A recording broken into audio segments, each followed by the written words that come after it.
কি তামাম দুনিয়ার যত রকমের খাবার আছে সব কিছুর উৎস কিন্তু মাটি। এ মাটির ভেতরে আবার 10টা জিনিস পাওয়া যায় মৌলিক ভাবে। পাশের জেলা গাজীপুর মৃত্তিকা গবেষণাগার আছে, সেখানে আপনি মাটি নিয়ে যান, দেখবেন 10টা জিনিস বের করে দেবে। মাটির ভেতরে আছে oxygen, iron, silicon, aluminium, potassium, magnesium. 10টা জিনিস আল্লাহ একত্রিত করে মাটি বানিয়েছেন। এ মাটি আল্লাহ পাক দুনিয়ার ময়দানে ফেরেশতা জিবরাইলকে, আজরাইলকে, মিকাইলকে, ইসরাফিলকে পাঠিয়েছিলেন, জানিয়ে আসো। এরা প্রত্যেকটি ফেরেশতা আসার পরে মাটির কন্দন দেখে ফিরে গেছে। হযরতে আজরাইল শেষ পর্যন্ত এমন থাবা দিয়েছে যে না, আল্লাহর হুকুম আমাকে মানাই লাগবে। তাফসিরে ফি জিলালিল কোরআন মুফাসসির লিখেছেন হযরতে আজরাইলের ওই এক খামসা মাটিতে ছিল 40 মণ। মানে আল্লাহর কাছে নিয়ে বললেন, কি করব এটা? আদম বানাও। 70,000 ফেরেশতা লাগিয়েছিলেন আমাদের এই দেহ বানাতে, তার মানে আমাদের বাবার দেহ হযরতে আদমের 120 হাত লম্বা খালি দেহ বানিয়ে রেখেছেন। আল্লাহ রাব্বুল আলামিন বলেন, আমি ফেরেশতাদের দিয়ে পুরা দেহটা বানিয়েছি। শুধু দেহ বানিয়ে শেষ করে দেয়নি, ওয়ালাকাদ খালাকনাকুম সুম্মা সাওয়ারনাকুম সুম্মা কুলনা লিল মালাইকাতি ইসজুদু লিআদামা ফাসাজাদু ইল্লা ইবলিস। ইলা আখিরি আয়াত। সূরা আরাফের 10 নম্বর আয়াতে আছে, আল্লাহ পাক বলেন, অবশ্যই আমি মানুষদের বানিয়েছি এবং তার আকৃতি দিয়েছি। এই যে আমি বানিয়েছি মানুষকে, এটা বলার পরে সাব্বারনাকুম এটা কেন দিলেন? শুধু মানুষের কথা বললেই তো হয়ে যেত, আলাদাভাবে আকৃতির কথা কেন বললেন? মুফাসসির বলেন, যদিও দেহটা আল্লাহ ফেরেশতাদেরকে দিয়ে বানিয়েছেন, কিন্তু আকারটা বানিয়েছেন আল্লাহ মুখেরটা নিজের হাতে। এই আকৃতিটা পৃথিবীর কাউকে, ফেরেশতাদের কাউকে আল্লাহ দেয়নি, শুধু নিজের হাতে সুন্দর করে তিনি সাজিয়েছেন। আর এত সুন্দর করে চেহারাটা বানিয়েছে, পৃথিবীর সব সৃষ্টির তুলনায় মানুষের চেহারা সুন্দর। লাকাদ খালাকনাল ইনসানা ফি আহসানি তাকওয়িম। অবশ্যই আমি মানুষকে সব চাইতে সুন্দর আকৃতি দিয়েছি, এত সুন্দর করে মানুষকে বানিয়েছি। এই যে আকারের দিকে তাকান, বিজ্ঞান প্রমাণ করছে আয়াতটা নিয়ে, সাব্বারনাকুম, তোমাদের আকার আল্লাহ বানিয়েছেন। এই আকারের ভেতরে 5টা জিনিস আছে। এই 5টার ভেতরে 3টি ইন্দ্রিয় শক্তি কাজে লাগানোর জন্য আল্লাহ আমাদেরকে দিয়েছেন, বিশেষ করে কর্ণ, চক্ষু এবং এই বাক শক্তি, যেটা কথা বলি। মানুষের বিবেক থাকলে মানুষ উল্টাপাল্টা কথা বলতে পারে না। সূরা আরাফে পাবেন এই তথ্যটা, 179 নম্বর আয়াতের প্রথম অংশে আছে, ওয়ালাকাদ যারানা লি জাহান্নামা কাসীরাম মিনাল জিন্নি ওয়াল ইনস। অবশ্যই আমি অধিকাংশ মানুষ আর জিন জাহান্নামে দেব, এই জন্যই বানিয়েছি। এই একটু খেয়াল করবেন, শব্দটা শুরু করার আগে আল্লাহ গ্যারান্টি দিচ্ছেন, এটা সুপারলেটিভ ডিগ্রি বলে। ওয়ালাকাদ খালাকনা, ওয়ালাকাদ যারানা, অবশ্যই আমি আল্লাহ বানিয়েছি, লি জাহান্নামা, জাহান্নামের জন্য, কাসীরাম মিনাল জিন্নি ওয়াল ইনস, অধিকাংশ মানুষ আর জিন জাহান্নামে দেব, এই জন্য বানিয়েছি। প্রশ্ন আসতে পারে, আল্লাহ যখন কাসীরা দিলেন যে অধিকাংশ জিন আর মানুষ জাহান্নামে দেবে, তাহলে আমাদের আর কোনো দোষ নেই নাকি? এদের পরবর্তীতে আল্লাহ 3টি ইন্দ্রিয় শক্তির কথা দিয়েছেন, যেটা আমাদের এই চেহারার ভেতরে আছে। এই যে বাক শক্তি, যেটা দিয়ে বিবেকের তাড়নায় কথা বলা হয়। বিজ্ঞান আমাদের এই কথা বলা শব্দটা নিয়ে সূরা রহমানের 4 নম্বর আয়াতে আছে, খালাকাল ইনসানা আল্লামাহুল বায়ান। আমি মানুষ বানিয়েছি আর তাকে কথা বলা শিখিয়েছি। এটা নিয়ে বিজ্ঞানে গবেষণা চালিয়েছে যে মানুষ কথা বলে কি করে, দেখি তো। এই যে কয়েক ইঞ্চি জায়গা গলার ভেতরে, এখানে 27টা স্তর আছে। এতটুকু জায়গায় 27টা স্তর পার করার পরে ধাক্কা লাগার পরে একটা কথা তৈরি হয়। আপনি তো মনে করছেন এ আর কি, আপনি টের পাচ্ছেন এই কথা বলার শক্তি পৃথিবীর কেউ আপনাকে দেয়নি। যারা এই 15.5 বছর কথা বন্ধ করে রেখেছিল তারাও দেয়নি। ডাইরেক্ট ইনডাইরেক্ট ভাবে দেশে আমরা শুধু 14 দলের লোক বাদ দিয়ে বাকি সবাই ছিলাম কথা বন্ধ অবস্থায়। কথা যা বলতাম ওটা কথা না। আমাদের বাক শক্তির উপরে একটা অনিয়ন্ত্রিত একটা গোপন ভাবে আইন জারি করা ছিল, আমরা কথা বলতে পারতাম না। আমি এর ব্যাখ্যা পড়েছি তাফসিরে আর হাদিসে। নবীজি জানিয়েছেন কথা কিভাবে বলো জানো? প্রত্যেকটি স্তরে একটা করে ফেরেশতা বসে আছে। এর কাছে এর কাছে ওর কাছে, এভাবে 27টা জায়গা ভাগ ভাগ করে আসে। শেষ নাম্বার ফেরেশতা কথাটা যেভাবে তৈরি হওয়া দরকার ওইভাবে তৈরি করে ছেড়ে দেয়। একজন ফেরেশতা যদি দায়িত্ব অবহেলা করে আপনি কিয়ামত পর্যন্ত কথা বলতে পারবেন না, শুধু গা গু করবেন। কত বড় নিয়ামত পেয়েছেন আপনি, টের পেলেন? আল্লাহ পাক বলেন এই যে যোগ্যতা দিলাম তোমাকে, এই যোগ্যতাটা যারা আগে দুনিয়ায় কাজে লাগায় না, বিবেক যাদের দিয়েছি, হৃদয় দিয়েছি, যে মানুষগুলো অনুধাবন করতে পারে কিন্তু এই মানুষগুলো অনুধাবন করার শক্তি থাকার পরেও করে না। এটা সারা বিশ্বে এখন তাকান, মানবতা বিপন্ন হয়ে যাচ্ছে, অথচ মোড়ল যারা দুনিয়ায়, দুনিয়া যারা চাষ করে তাদের মুখে কথা নেই। এ মানুষগুলো মানবতার পক্ষে শুনি কথা বলে, মানবতার ধ্বজাধারীরা। এই শব্দটাকে পুঁজি করে বাংলাদেশে মানবতা, এই শব্দটাকে কাজে লাগিয়ে ওরা এখন একটা অফিস খুলতে চাচ্ছে ঢাকায়, সমকামিতার। এই কথা বলছেন, এটা একটা হারাম কাজ। আল্লাহর পুরা সৃষ্টিকে ওরা পাল্টিয়ে ফেলেছে। আল্লাহ নারীর প্রতি পুরুষ, পুরুষের প্রতি নারীর একটা আকর্ষণ বানিয়েছেন। এটা সূরা আলে ইমরানের 14 নম্বর আয়াতে আছে, হুব্বুশ শাহাওয়াতি মিনান নিসাই ওয়াল বানিন। আল্লাহ বলেন পৃথিবীতে যত আকর্ষণীয় বস্তু আছে, লোভনীয়তার ভেতরে 1 নাম্বার মানুষের জন্য আমি তৈরি করে দিয়েছি মেয়েদেরকে। অথচ সেই সিস্টেম পাল্টিয়ে তারা আজ মেয়ে বাদ দিয়ে পুরুষে পুরুষে বিয়ে করবে। এরা আল্লাহর সৃষ্টিকে পাল্টাতে চায়। আমরা তো মানবতার অফিস খুলবে এই কথা দিয়ে ওরা এখন সমকামিতার অফিস ঢাকায় খুলতে চাচ্ছে। ঢাকাবাসী একটা মানুষ যদি ইমানদারে ঢাকায় থাকে অফিস খুলতে দেওয়া হবে না, সে যত শক্তিশালী হোক। এই কাজ করে এই লূত নবীর স্ত্রী, এই কাজ করে এই লূত নবীর জাতি ডেড সিতে পরিণত হয়েছে, মৃত সাগর। এখনো পর্যন্ত সাগরে কিছু বাঁচে না। আপনি জর্ডানে যেয়ে দেখেন ওই সাগর এখনো আছে। বাংলাদেশকে অনেকে জর্ডান বানানোর জন্য গোপন ষড়যন্ত্র করছে। এখন বলেন এসব আপনার বলার দরকার নেই, আপনি মাটির নিচের ওয়াজ করেন। আরে ভাই, এমন অবস্থার সামনে 2 তলা নৌকা। কয় তলা? আমরা উপর তলায় আছি, নিচ তলায় আছে ওনারা। বারবার উপরে পানি নিতে আসছে। এখন যদি বলে ঝামেলা করেন কেন, নিচে তো পানি আছে, একটু ফুটো করে নিলেই তো হয়। ওরা যদি বলে ঠিক আছে আপনাদের ডিস্টার্ব হয় আর জীবনে আসবো না, পানি তো হাতের কাছে আছে, একটা তক্তা শুধু খুলে নেব। এই কথা বলে যদি ওরা খুলতে চায়, ওপরে আমরা যারা আল্লাহর ওলি বসে আছি যদি বলি লা ইলাহা ইল্লা আনতা সুবহানাকা ইন্নী কুনতু মিনাজ জালিমিন, পানি ওটা বন্ধ হবে? আরো জোরে বলেন। আপনি জাহান্নামে যাবেন, পানিতে ডুবে মরবেন, আমার অসুবিধা ছিল না। আপনার এই দুনিয়ায় তো এখন আমি আছি। আপনাকে বাধা না দিলে যে গজব আসবে, ওই গজবে আমারও গ্রেফতার হওয়া লাগবে। এই কারণেই তো বলা লাগছে।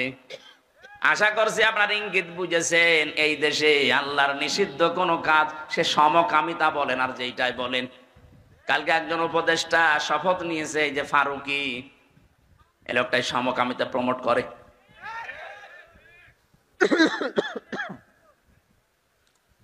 দেশের ছাত্র জনতা এবং আলেমরা চাচ্ছে এই লোক যেন এই দায়িত্বে না থাকে।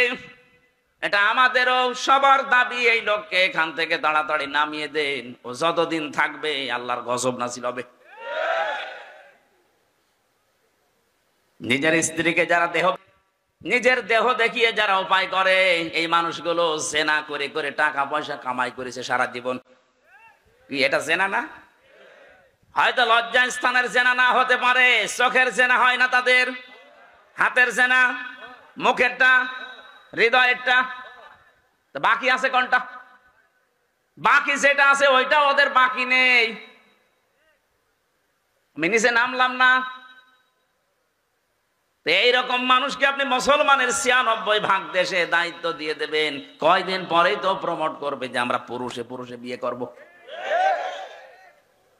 যেহেতু আল্লাহ ফাকতিয়া দিয়েছেন, ফাকতিয়া দাবিরুল কওমিল্লাযিনা যালামু, জালেমদের শিকড় কাটা হয়ে গেছে।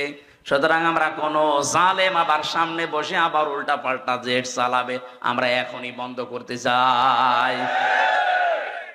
বিবেক যাদের আছে আপনার কাজে লাগে না কোন কারণে বলেন তো? পাগলকে তো আল্লাহ বিবেক দেয়নি, এই জন্য পাগলের কোনো হিসাব নেই। আলাহুম আয়ুনুল্লাহ ইবসিরুনা বিহা, তাদের চোখ আছে কিন্তু তারা দেখে না।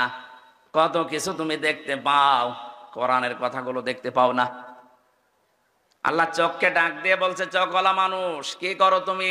আফালা ইয়ানজুরুনা ইলাল ইবিলি কাইফা খুলিকাত ওয়া ইলাস সামাই কাইফা রুফিআত ওয়া ইলাল জিবালি কাইফা নুসিবাত ওয়া ইলাল আরদি কাইফা সুতিহাত। বলেন আল্লাহু আকবার। এখানে আল্লাহ 4টা সৃষ্টির নাম দিয়েছেন। ওই চোখওয়ালা, একটু ওঠের দিকে তাকাতে পারো না? কিভাবে তাকে বানালাম, মরুভূমির জাহাজ বানিয়ে দিয়েছি তাকে। জমিনের দিকে একটু তাকাতে পারো না? কিভাবে আমি সমতল করে দিলাম বিছানা। পাহাড়ের দিকে তাকাতে পারো না? পাহাড়কে আমি পেরেক বানিয়েছি। আল্লাহ এই কুদরতের কথাগুলো চোখকে দিয়ে দেখতে বলছেন, এই কারণে পেরেকের কথা কেন দিলেন? ওয়াইলাল জিবালি কাইফা নুসিবাত, পেরেক স্বরূপ পাহাড়কে আমি গেড়ে দিলাম জমিনে। এখানে এই যে তক্তার উপরে ব্রেক মারা আছে, এই ব্রেকের উপরের যে মাথাটা আছে চ্যাপটা, এই চ্যাপটা কতটুকু দেখা যায়? এর নিচে যতটুকু আছে তার চাইতে কমপক্ষে 20 ভাগের 1 ভাগ। কথা বলে না কেন? এতটুকু এরকম 20 ডবল এই ব্রেকের ভেতরে ঢোকা আছে, গেড়ে দেওয়া আছে। আল্লাহ এই পাথর যেটা দেখতে পান পাহাড়, এটার শুধু ওই ব্রেকের ওই মাথাটা একটু জেগে আছে। তার মানে এরকম 20 ভাগ এই মাটির নিচে আল্লাহ গেড়ে দিয়েছে। এ বিশাল কুদরতের কথা, ক্ষমতার কথা আল্লাহ আমাদের শোনালেন। এই জন্যে কি নিয়ে মাস্তানি করো? মাথার ভেতরে ৭০,০০০ তার বিজ্ঞানীরা আবিষ্কার করেছে, ৭০,০০০। এই যে সামনের দিকে আছে ফ্রন্টাল লব, অক্সিপিটাল লব, প্যারাইটাল লব। আমি কোরআনে কারিমের এই আয়াতগুলো বিজ্ঞানের সাথে যখন মিলিয়েছি, এই 6টা জিনিসের ভেতরে এক একটায় 18টা করে জিনিস পেয়েছি। কম্পিউটার এখানে সেট করলে আমি আপনাকে দেখাতে পারতাম। প্রত্যেকটার সাথে তার নার্ভ সেট করা আছে। এখান থেকে পুরা শরীরের সাথে আল্লাহ কানেকশন দিয়ে রেখেছে। যখনই কোনো কিছু হয় ওই অঙ্গ প্রত্যঙ্গ আগে ওই ব্রেনের কাছে দিয়ে দেয়। আমি হাদিসে পড়েছিলাম, বিশ্ব নবী জানিয়েছেন, কারো যদি একটা তার একটু ঢিলা হয়ে যায় সে লোকটা পাগল হয়ে যায়। ৭০,০০০ তার একটা একটু ঢিলা হয়ে গেলে সে পাগল হয়ে যায়। আপনাকে তো আল্লাহ পাগলামি করতে দেয়নি, অন্তত বিবেকটা দিয়েছে। একটা তারও আপনার কাটা না, তারপরও কি হয়েছে? কেন চিন্তা ভাবনা আসে না আপনার? এ চোখ দিয়ে এত কিছু দেখায়, এ জমিনটা দেখালাম, পাহাড় দেখালাম, আকাশ দেখালাম, এতটুকু একটা প্যান্ডেল বানাতে 14টা খুঁটি দিয়ে রেখেছো, অথচ বিশাল আসমান একটা খুঁটি নেই, কিয়ামত পর্যন্ত এটা পড়বে না। সুবহানাল্লাহ বলতে পারেন না? তাদের কান আছে কিন্তু এই মানুষগুলো শোনে না। এই যে আমি সেখান থেকে কথাটা নিয়ে এসেছিলাম, আল্লাহ আমাদেরকে আকার আকৃতি বানানোর পরে যে 3টি ইন্দ্রিয় শক্তি, 3টাই মাথার ভেতরে আছে। কথা বলেন ঠিক কিনা? বাকি যেগুলো আছে ওগুলো আলাদা। এই 3টি যাদের আছে, আপনি এবার নিজের বিবেককে প্রশ্ন করেন তো, আপনার বাক শক্তি যেটা আকেল শক্তি, আপনি কি যে চোখে দেখতে পান, দর্শন শক্তি, শ্রবণ শক্তি, এগুলো কি সঠিকভাবে কাজে লাগাতে পারছেন? চোখ দিয়ে যেটা দেখা দরকার আপনি ওইটা দেখেন না, যেটা দেখা দরকার নেই না জায়েজ আপনি ওইটা দেখেন। পাশে গোরস্থান, যেহেতু বহু মানুষ এখানে বসে আছে, এই যে মোবাইল, এমন এমন দৃশ্য এর ভেতরে সেভ করে রেখেছেন যেটা নিজে দেখলে আনন্দ পান আর অন্য দেখলে আপনার লজ্জা লাগে। এরকম দৃশ্য নেই? যাদের মোবাইলে আছে এই মুহূর্তে ডিলিট করা লাগবে। কারা কারা এই মুহূর্তে ডিলিট করে দেবেন? নিজে দেখলে আনন্দ পান, অন্য দেখলে লজ্জা পান, এরকম দৃশ্য হাত তোলেন তো। এই এলাকায় মনে হয় এসব 2 নাম্বারই নেই। আলহামদুলিল্লাহ, ঢাকার মানুষ তো খুব চালাক। যদি থাকে এখানে আমাদেরকে ধোঁকা দিয়ে বোকা বানানো যাবে। যিনি আপনাকে বানিয়েছে, এখানে বহু মানুষ এরকম নেই। নিজের মোবাইলে, কম্পিউটারে, টিভির পর্দায় নিজে দেখলে আনন্দ লাগে, অন্য দেখলে লজ্জা পায়, এরকম দৃশ্য নেই? এটা কবিরা গুনাহ। নিজে দেখলে ভালো লাগে, আনন্দ লাগে, মজা লাগে, অন্য কেউ দেখলে আপনি কষ্ট পান, লজ্জা পান, শরম পান, এটা হারাম। এই মুহূর্তে যদি এটা ডিলিট না করেন, আপনার ইবাদত বন্দেগীতে মজা পাবেন না। এটা করে দেন, দেখেন ফজরের নামাজে কি একটা শান্তি পান। এখনই করে দিন, ওইটা চলে যাস, অত করে দেওয়া দূরের কথা, ওইটা চলে যাস না। এই এলাকায় ওয়াজ মনে হয় হবে না। আপনার কষ্ট হচ্ছে? আর আমল যদি শুরু না করি, তে এই ওয়াজ প্রতি বছরে বছরে দিয়ে লাভ আছে? এখনই এই আমলটা করা যায় না? আমার এর ভেতরে আছে শুধু লেকচার। আন্তর্জাতিক স্কলার যারা আছে, আন্তর্জাতিক স্কলার আমার বিশ্ববিদ্যালয় স্যারদের লেকচার আছে শুধু, এগুলো আমি সেভ করে রাখি কিছু পাওয়ার জন্য। আপনার মোবাইলে আছে পরিমণির নাচ, বলেন সুবহানাল্লাহ। এরকম নাচ দেশে নেই? থাকলে আপনি ডিলিট করে দিন ভাই। এই যে বাচ্চারা, মুরগির বাচ্চা বলেন, মুরগি যখন এইভাবে পাখাটা দেয়, পাখাটা দেওয়ার পরে ডাউন করার পরে ফল করে ফেলে দেয়, একটার সাথে আর একটা পর লেগে যায়, লেগে যায় না? এত সফট হয়, এত কোমল হয়, মোলায়েম হয়, ওর নিচে যখন বাচ্চারা আশ্রয় নেয় তখন একটা কিচির মিচির কিচিরমিচির আওয়াজ দেয়। এটাকে বাংলায় বলে অনির্বচন সুখ। আপনি আজকে যদি এখনই আল্লাহর ভয়ে এই কাজটা করতে পারেন, ঘৃণা করে যে যা আমি আর জীবনে কাজ করব না, আমার বিবেকে বাধা দেয়, আপনি দেখেন ফজরের নামাজ পড়লে আপনার তখন আলাদা একটা অনির্বচন সুখ পাবে। এটা পাওয়ার জন্যই তো এসেছেন নাকি? সুতরাং এটা আজকেই করে দেবেন, আমি আশা করতে পারি আপনার কাছে। না আশা করতে পারি না? আল্লাহ যেন তৌফিক দেন, বলেন আমিন। আল্লাহ রাব্বুল আলামিন বলেন, আমি এই সুন্দর করে আকৃতি এটা বানিয়ে শেষ করে দেইনি, ফেরেশতাদেরকে এবার ডাক দিলাম। রুহটা তার ভেতরে দেওয়ার পরে সে একটা হাসি দিয়েছিল। বিজ্ঞান জানিয়েছে একবার যখন মানুষ হাসি দেয়, ওর শরীর থেকে এত পরিমাণ জার বের হয়ে যায়, যদি কেউ টাকা পয়সা খরচ করে হাসি দেওয়া লাগতো তো 12,000 টাকা খরচ হতো একবার হাসি দিতে। হাসি দিলে এমন এমন জার শরীরের ভেতর থেকে আল্লাহ বের করে দেয় যে সারাদিন প্রবেশ করে। যত রকমের ফাঁকা আছে শরীরে বিভিন্ন জায়গা দিয়ে এগুলো আসতেছে, হাসির মাধ্যমে আল্লাহ ওইগুলো সব দূর করে দেয়, ওই জার গুলো। জোরে বলেন সুবহানাল্লাহ। এটা আমাদের আদি পিতা হযরতে আদমকে আল্লাহ যখন রূহ দেয় তখন তিনি এরকম হাসি দিয়েছিলেন। এই যে বানাতে গিয়ে ফেরেশতারা যে খড়কোটা, বালি, মাটি, আগুন, পানি বিভিন্ন জিনিসের ভেতরে ছিল, একবারে হাসি দেওয়ার সঙ্গে সঙ্গে নাক দিয়ে মুখ দিয়ে আল্লাহ সব বের করে দিয়েছেন। হযরতে আদম আলাইহিস সালাম ওই সময় একটা শব্দ বলেছিলেন, আলহামদুলিল্লাহ। আল্লাহ এত বেশি খুশি হয়েছেন শব্দটা শোনার পর, কিয়ামত পর্যন্ত আদমের সন্তান যারা আসবে তারা যদি হাসি দেয়, আলহামদুলিল্লাহ বলা তাদের জন্য ওয়াজিব হয়ে যায়। এমনকি তার পাশে যে থাকবে তার জন্য পড়া লাগবে ইয়ারহামুকাল্লাহ। কথা বলছেন এখানে কি এত গুরুত্বপূর্ণ কাজ যে আলহামদুলিল্লাহ পড়া ওয়াজিব। পাশে থাকলে তার জন্য ইয়ারহামুকাল্লাহ বলা লাগবে কেন? তার পাশে যে থাকবে সে বলবে ইয়াহদিকাল্লাহ। এর পাশে যে থাকবে 5 জনের নাম পেয়েছি আমি হাদিসে। চিন্তা করলাম একটা শব্দ আলহামদুলিল্লাহ বলা হাসি দিয়ে এত কেন? ইয়ারহামুকাল্লাহ, ইয়াহদিকাল্লাহ কেন বারবার এত কেন? কারণ আপনি এক একবার হাসি ডাক্তারের কাছে বলেন যে আমার হাসি দিয়ে দেন, 12,000 টাকা নেবে। একবারে যদি 12,000 হয়, 5 বার যদি হাসি দেন 5 বার আপনি ফকির হয়ে যাবেন শুধু হাসি দিতে। হযরতে আদম হাসি দেওয়ার পরে দাঁড়িয়ে গেছেন। ফেরেশতাদেরকে আল্লাহ পাক বলেন, দাঁড়াও, আমি একটা ক্লাস করাবো আজকে। জান্নাতের ভেতরে আল্লাহ নিজে শিক্ষক হয়ে আদম আলাইহিস সালামকে একটা ক্লাস করিয়েছিলেন। এবার আমি শিক্ষিত মানুষদের বলছি, ওয়াল্লামা আদামাল আসমাআ কুল্লাহা সুম্মা আরাদাহুম আলাল মালাইকা। আল্লাহ পাক বলেন, আমি নিজে আদমকে ক্লাস করালাম, যত রকমের নাম আছে সব ওই ক্লাসে তাকে শিক্ষা দিলাম। এসএম এর বহুবচন আসমা। আমি আলেমদেরকে বলছি, এবার যত তাফসির এখন এই দেশে পাওয়া যাচ্ছে, গতানুগতিক যে তাফসির গুলো দেখবেন ওখানে এসএম এর বহুবচন আসমা। আসমা মানে নাম সমূহ। আপনার কি মনে হয়, যারা শিক্ষিত ভাই আছেন, জেনারেল বলেন আরবিতে বলেন, বলেন ওখানে ক্লাস করাচ্ছে কে? আল্লাহ। আপনি হিসাব করে করে বলেন, ক্লাস করাচ্ছে কে? আল্লাহ। ছাত্রকে বলেন তো, ক্লাসটা কি সাধারণ ক্লাস? আর জায়গা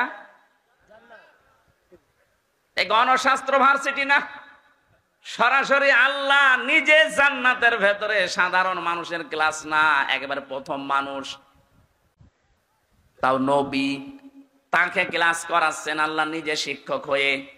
আমরা তাফসিরের ভেতরে পড়ে থাকি যে বিভিন্ন নাম শিখিয়েছে, আমরা মনে করি নাম মানে আলু, পটল, ঝিঙা, বেগুন, এটা শিখিয়েছে। আপনার কি বিবেক মরে গেছে নাকি বলেন তো? অত বড় একটা গুরুত্বপূর্ণ ক্লাসে যে যত বড় প্রতিষ্ঠানে ক্লাস নেয় তার ক্লাসের ওই মান মর্যাদা ওই রকমের হয়। ক্লাস 1 যে ক্লাস নিচ্ছে ও বিশ্ববিদ্যালয়ে মাস্টার্সে ক্লাস নিতে পারবে? বলেন বলেন। কারণ ভার্সিটিতে যারা ক্লাস করে 80 জন 85 জন ছেলে মেয়ে সব ম্যাগনেট, ওইটা নিয়ে বসে আছে। ওখানে 1 ঘন্টা ক্লাস নিতে হলে আপনাকে 50 ঘন্টা পড়া লাগবে। যদিও এরকম শিক্ষক এখন আস্তে আস্তে হারিয়ে যাচ্ছে, এখন অধিকাংশ গুলো ব্যবসা হয়ে গেছে। কথা বলছে না? কারণ আমার বিশ্ববিদ্যালয়ে এক একটা সেমিস্টারে কমপক্ষে 42টা ক্লাস নেওয়ার কথা, 3টা 4টা নেয়, বাকিগুলো সব আল্লাহর রাস্তায়। এটা যদি রেকর্ড হচ্ছে আমার স্যাররাও শুনবে, শুধু আমার স্যাররা না, সারা পৃথিবীতে এটা যাবে কালকে বিভিন্ন ভাষায় রূপান্তর হয়ে। সবাইকে বলছি কান খাড়া করে শুনবেন।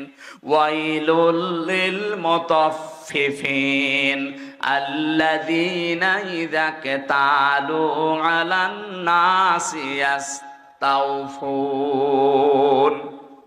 আল্লাহ পাক বলেন, ধ্বংস হয়ে যাক ওই দোকানদারগুলো, যেই মানুষগুলো দুনিয়ায় ওজনে কম বেশি করে। প্রশ্ন আসতে পারে, এটার ভেতরে শিক্ষককে আপনি পেলেন কোথায়? হ্যাঁ আছে, নেওয়ার সময় বেশি নেয়, দেওয়ার সময় কম দেয়, এরা ধ্বংস হয়ে যাবে। কে বলছেন? আরো জোরে বলেন। আরে ভাই, ক্লাস 1 থেকে শুরু করে প্রাইমারি, হাই স্কুল, কলেজ, বিশ্ববিদ্যালয়, হাফিজিয়া মাদ্রাসা, কওমি মাদ্রাসা, নুরানি মাদ্রাসা, দাওরা মাদ্রাসা, কত রকমের প্রতিষ্ঠান এই দেশে আছে। আমরা তো অধিকাংশ শিক্ষককে দেখি, শিক্ষিকাকেও দেখি, ওরা ক্লাসে যেভাবে দেওয়া দরকার ওভাবে দেয় না, বলে কোচিং করা লাগবে, প্রাইভেট পড়া লাগবে। কেন আপনাকে সরকার কি দিচ্ছে না? আপনি ক্লাসেই দিতে পারতেন। 8টা ঘন্টা আপনার কাছে আমরা থাকি, ক্লাসে দেওয়ার জন্য আপনি তো 8 ঘন্টা 10 ঘন্টা পড়িয়ে আসবেন দিনের বেলা। মাত্র 8 ঘন্টা ডিউটি আপনার, বাকি সময় তো সরকার আপনাকে ফ্রি দিয়েছে, খেলা করার জন্য দেয়নি। আপনি যা করবেন ওই সাবজেক্টের উপরে যত রকমের তথ্য উপাত্ত আছে সব জোগাড় করবেন, এসে ক্লাসে ওইগুলো ডেলিভারি দেবেন। আপনি তো নেওয়ার সময় ঠিকই নিয়েছিলেন। একজন বিশ্ববিদ্যালয়ের স্যার হওয়ার জন্য কত লেখাপড়া করা লাগে আপনি জানেন। আপনারা তো নেওয়ার সময় তো বিভিন্ন জায়গা থেকে ঠিকই নেন, কিন্তু দেওয়ার সময় আর ক্লাসে দিতে চান না, তখন বলে প্রাইভেট পড়বি, কোচিং করবি। আপনি ওই মুতাফফিফিনের ভেতরে শামিল। আপনি নেওয়ার সময় ঠিকই বেশি নিয়েছেন, দেওয়ার সময় দিলেন না, আপনি ধ্বংস হয়ে যাবেন। আজ নিজের বিশ্ববিদ্যালয়ে ক্লাস নিতে চাই না, প্রাইভেট ভার্সিটিতে যে ক্লাস নিচ্ছে মাসের পরে মাস। এই কথা বলছেন না? আমি জানি স্যাররা এটা শোনার পরে বলবে হামজা বেশি বোঝে, বেশি বুঝি আমি, এটাই বাস্তব। 5টা বছর আপনাদের কাছে আমরা ছিলাম, সত্যি আপনারা যা পেয়েছিলেন, কত বড় বড় জায়গা থেকে আপনি ডিগ্রি নিয়ে এসেছিলেন, মদিনা বিশ্ববিদ্যালয় থেকে, মিশর থেকে, লন্ডন থেকে পড়া স্যারও পেয়েছিলাম। এত জায়গা থেকে এত কিছু আপনি নিয়ে আসলেন, দেওয়ার সময় তো আর দিলেন না। 42টা ক্লাসের 2টা ক্লাস নিয়ে বলছে বাকিগুলো আর করা লাগবে না, ধ্বংস হয়ে যাবে। চর্মচকে হয়তো দেখতে মনে হবে যে বহু টাকা পয়সার মালিক হচ্ছে, বিভিন্ন জায়গায় উল্টাপাল্টা করে, এগুলো টিকবে না। আপনি 10 লাখ টাকা কামাই করে নিয়ে আসবেন ডান আর বাম হাত দিয়ে, বাড়িতে এসে দেখবেন 15 লাখ টাকার ক্ষতি হয়ে গেছে। দেখবেন আপনার বউ পাগল, কি গো আর কথা বলতে পারছেন, এখন কথা বলাতে লাগবে 8 লাখ। মেয়ে বেরিয়ে চলে গেছে আল্লাহর রাস্তায়, পরে ঘুরিয়ে নিয়ে আসতে আরো 5 লাখ, 8 5 13 গেল। ছেলে ওদিকে জিনে ধরেছে, নিয়ে আয় হুজুর, নিয়ে আয় কবিরাজ, নিয়ে আয়, ওটা ছাড়তে আরো 2 লাখ। নিয়ে এসেছিলেন মাত্র 10 লাখ, চলে আসছে 15 লাখ। হারাম টাকা থাকবে না। আমি শুধু ইঙ্গিত দিলাম, আমার মনে হয় শিক্ষিত যারা ওরা বুঝে ফেলেছে। এখানে ক্লাস করাচ্ছেন সরাসরি আল্লাহ। এই ক্লাসে যেহেতু সব চাইতে দামি ক্লাস, এখানে আলু পটল ঝিঙা বেগুনের নাম দরকার নেই, এগুলো থাকতে পারে, কিন্তু আসল হচ্ছে আল্লাহ ওই একটা ক্লাসে আদম নবীকে শিখিয়েছিলেন যত রকমের ন্যায় কাজ, যত রকমের অন্যায় কাজ, ওই এক ক্লাসে তাকে শিখিয়েছেন। প্রশ্ন আসতে পারে এটা কোথায় পেলেন? এটার বাস্তব প্রমাণ আমরা তো ওই ক্লাসে ছিলাম। কথা বলে না কেন? ছিলাম না? ছিলাম আমরা ছিলাম ইনডাইরেক্ট ভাবে। আমাদের আদি পিতা হযরতে আদমের পৃষ্ঠদেশের ভেতরে আমাদের রূহগুলো ছিল। কিয়ামত পর্যন্ত যত মানুষ আসবে সব আদমের পৃষ্ঠদেশে ছিল না? ছিল না?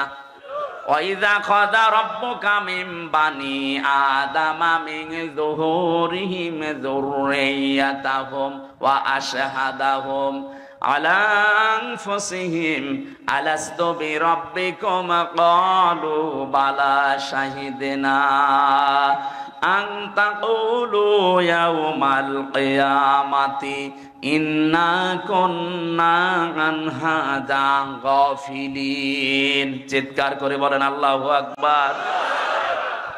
যত মানুষ এখানে আছে, যত মানুষ আসবে, যত মানুষ চলে গেছে, সবাই আদমের পৃষ্ঠদেশে ওই দিন ছিল।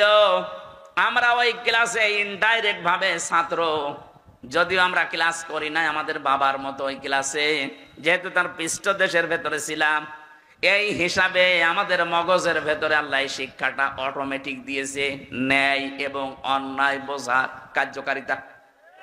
আপনি একটা অশিক্ষিত মূর্খ মানুষকেও যদি লেখাপড়া জীবনে করেনি, তাও কোনটা ন্যায় কোনটা অন্যায় সে জানে, তার শেখালো কে? ওই ক্লাসে। কথা বুঝতেছেন? এটা দুনিয়ায় আপনি যেন কাজে লাগান, এই জন্য আল্লাহ পাক আদমের পৃষ্ঠদেশ থেকে বের করে নিয়ে উনি আমাদেরকে প্রশ্ন দিয়েছিলেন, আলাস্তু বিরাব্বিকুম, আমি কি রব না?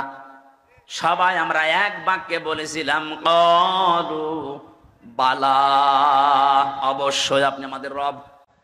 হয়তো অবশ্যই আপনি আমাদের রব, এই কথা বললাম কোন জ্ঞানের ভিত্তিতে? ওই যে আদম নবীর ওই ক্লাসের ভিত্তিতে। আমার কথা বোঝা যাচ্ছে না? তাহলে সকল ন্যায় এবং অন্যায়ের যে সাবজেক্ট গুলো সব ওই একদিনে তিনি শিক্ষা দিয়ে দিয়েছেন। ওখান থেকে তিনি হযরতে আদম আলাইহিস সালামের বাম পাজরের হাড় দিয়ে আমাদের আদি মাতা হযরতে হাওয়াকে বানালেন। সুন্দরী একটা মেয়ে লোক বানিয়ে রেখে দিয়েছে। হযরত আদম ঘুম থেকে উঠে দেখলেন সুন্দরী, তাকালেন এবং ধরতে গেলেন, কারণ নিষিদ্ধ জিনিসের প্রতি আকর্ষণ সে জন্মের শুরু থেকেই। কথা বলেন না কেন? যেই তাকিয়েছে, ধরতে গেছে, আল্লাহ বলে ধরাও যাবে না, তাকানো যাবে না। আদম নবী বলছে, আল্লাহ ধরাও যাবে, তাকানো যাবে, এই বুদ্ধি দেন। বুদ্ধি দিলাম, বিয়ে করা লাগবে। এই জন্য আদমের সন্তান কিয়ামত পর্যন্ত যারা আসবে, আর যদি মূর্খ হয় দেখবেন নামাজের ফরজ কয়টা জানে না, কিন্তু বিয়ে করা ফরজ এটা জানে। আপনার পেটে বোম মারে, ওজুর ফরজ কয়টা বলতে পারবে না, বিয়ে করা যে ফরজ এ জানে। বহু যুবক মানুষ এখানে বাবা যারা আছেন, পুত্র যদি এবং ছেলের মেয়ে যদি প্রাপ্ত বয়স্কা হয়ে যায়, আপনি বিয়ে দিতে চান না, বলো নিজের পায়ে আগে দাঁড়াক। নিজের পায়ে দাঁড়াতে গিয়ে যদি একবার কোনো কাম করে ফেলে, কিয়ামতের দিন আপনিও জেনাকারের কাতারে দাঁড়াবেন। এজন্য বাবারা একটু সাবধান হবে। ওর ঘাড়ে সোয়াল তুলে দেন, এমনি বওয়ার সিস্টেমও জেনে ফেলবে। আমরা মনে করি ওরে নিজের পায়ে দাঁড় করিয়ে, তারপর আমি রিমান্ডে যখন ছিলাম একটা হিন্দু পেয়েছিলাম অফিসার, এই বাড়ি রাজবাড়ি, রাত 12টায় আসে, ভোর 6টায় যায়, প্রায় আসতো। আমারে বলছো হুজুর আমি এই বাংলাদেশ, ভারত, পাকিস্তান সহ এই সমস্ত এলাকার মুসলমানদের ইসলাম মানা, আর বাইরের দেশগুলোতে আমি গিয়ে মিশনে ছিল, আমি একটা মুসলিম দেশে মিশনে ছিলাম, ওই জায়গায় ওদের যে ইসলাম মানার পদ্ধতি এটা আলাদা। কি করে অফিসার আমারে বলছিল, আমি ওখানে 2 বছর ছিলাম, এক হোটেলে খাবার খেতাম, যে হোটেলে খাবার খায় ওই হোটেলের মালিক একটা মুসলমান, কিন্তু ছেলেকে বানিয়ে রেখেছে বয়, কি হোটেল বয়, এই যে পানি খাবার রুটি এগুলো এনে দেয়, এই কাজ করে। 2 বছরের ভেতরে দেখলাম কি গো, পরিচয় নিয়ে জানলাম যে ওটা ওর ছেলে। বললাম যে আপনি কি? আমি মুসলমান।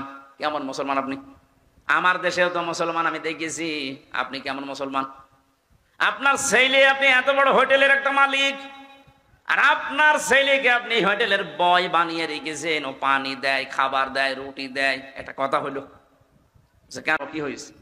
কি হয়েছে মানে আপনি যে পর্যায়ের আপনার ছেলেকে ওই পর্যায়ে তুলতে পারেননি, ওই পর্যায়ে তোলার জন্য আপনার কোনো চেষ্টাও মনে হয় নেই। তাছাড়া এইভাবে 2 বছর আমি তো দেখছি।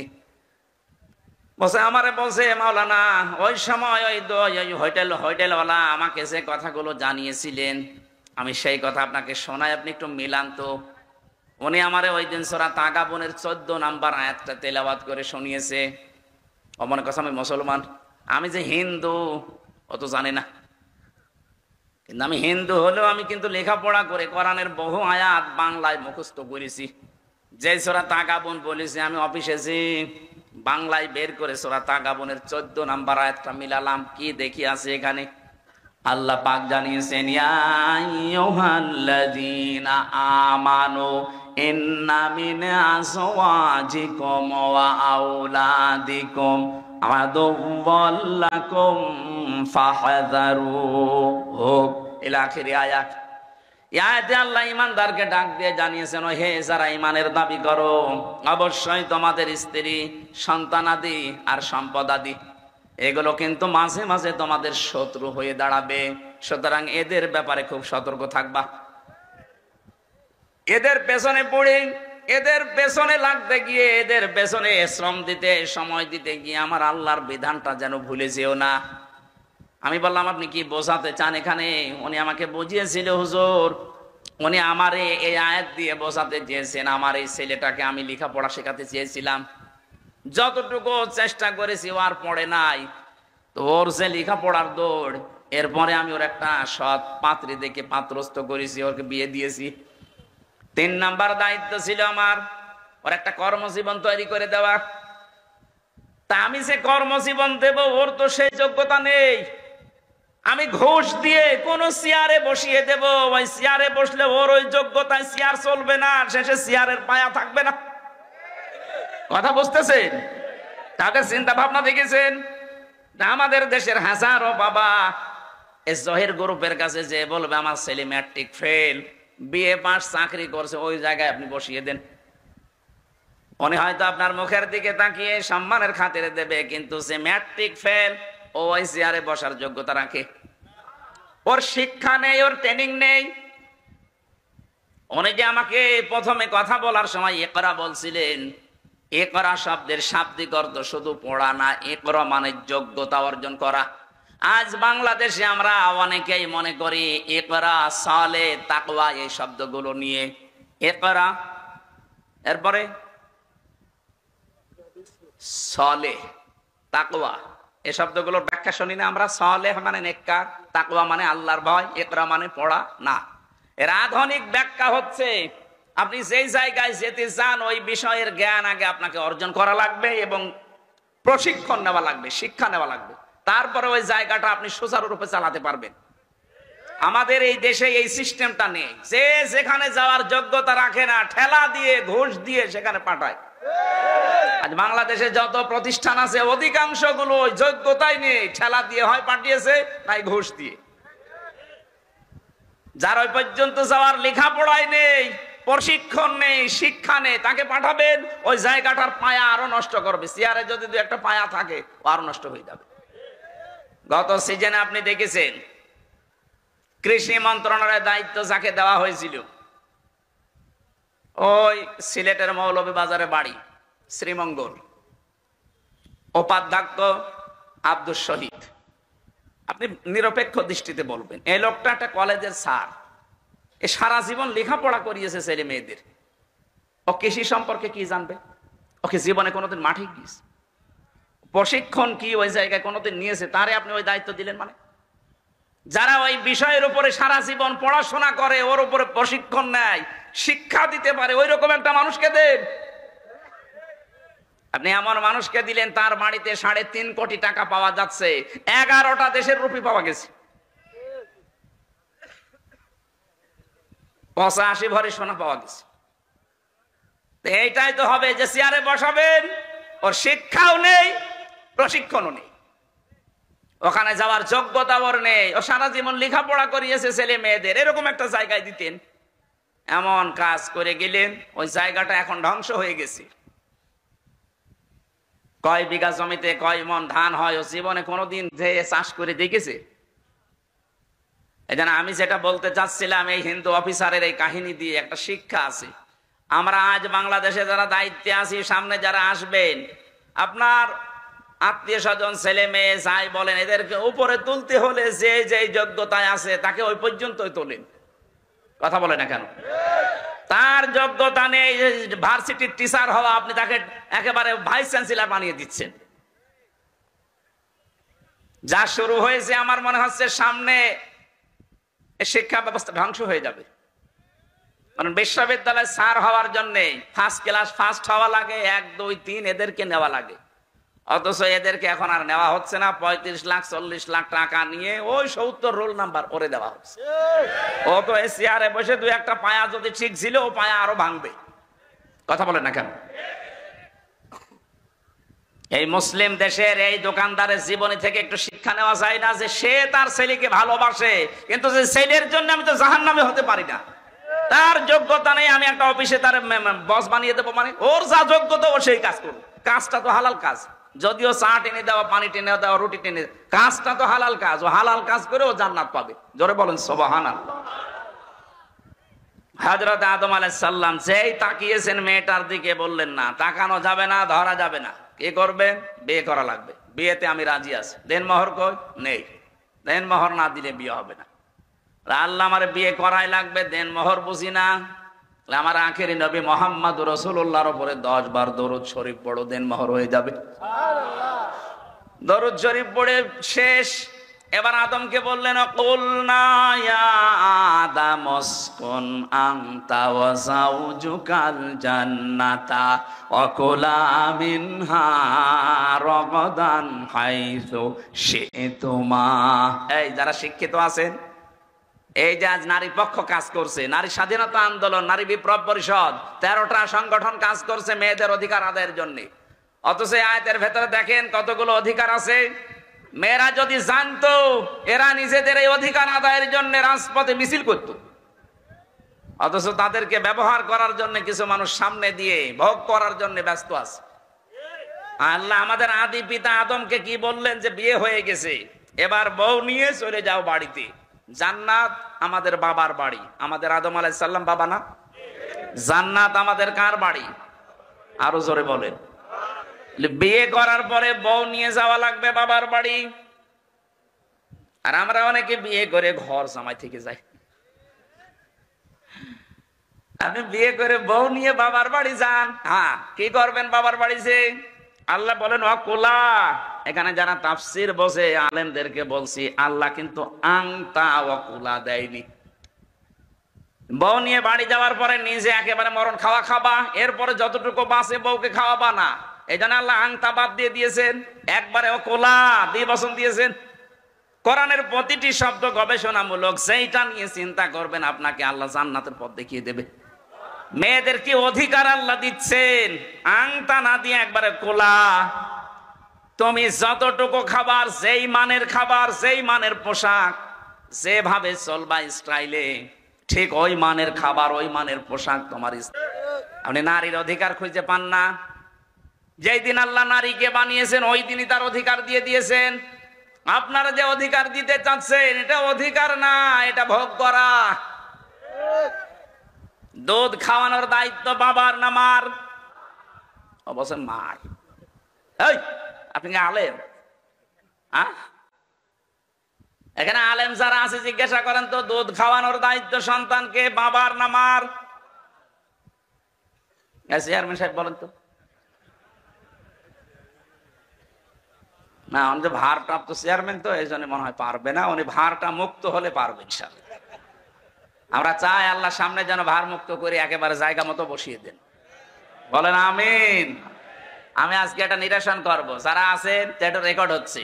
দুধ খাওয়ানোর দায়িত্ব বাবার, কিন্তু মা এই দায়িত্বটা পালন করছে দয়া করি। উনি যদি পালন না করে, আপনার কোথায় পেলেন? হ্যাঁ, সূরা বাকারা 2 নম্বর পারা 17 নম্বর পৃষ্ঠা 1ম নম্বর লাইনে 232 নম্বর আয়াত মাঝের অংশে আছে, ওয়ালওয়ালিদাতু ইরদি'না আওলাদাহুন্না হাওলাইনি কামিলাইনি লিমান আরাদা আইয়ুতিম্মার রাদা। এটা মুযাক্কার শব্দ, পুরুষ। পুরুষের দায়িত্ব এটা। 2 বছর দুধ খাওয়ানোর দায়িত্ব কার? বলেন বলেন। কিন্তু পুরুষের মেশিন পত্র আছে, আমরা পাবো কোথায়? তা আল্লাহ তো আমাদেরও মেশিনই দেয়নি।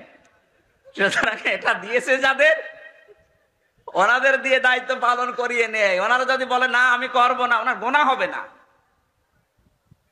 এখন মারা যদি বলে যে তোমার ছেলে তুমি দুধ খাওয়াও, যদি আমাকে দিয়ে কাজ করাতে চাও 2 বছর 5 লাখ করে টাকা দেওয়া লাগবে, আপনাকে তাই দেওয়া লাগবে।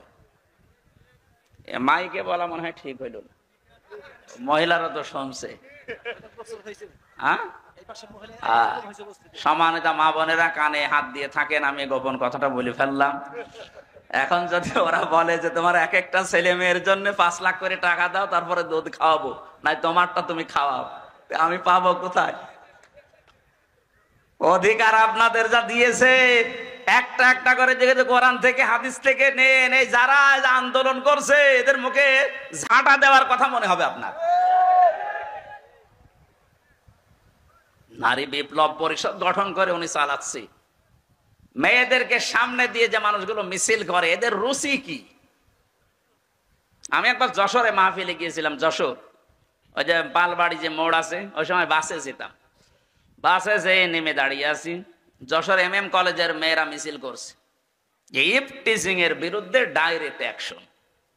মনে করলাম আল্লাহ, এখন যে অবস্থা, পুলিশে যদি আমারে ধরে আবার কোন সালের অপরাধী বলে চালিয়ে দেয়। পুলিশের ভয়ে ঢুকলাম এক চার দোকানে, ঢুকে দেখছি পুলিশ চা খাচ্ছে।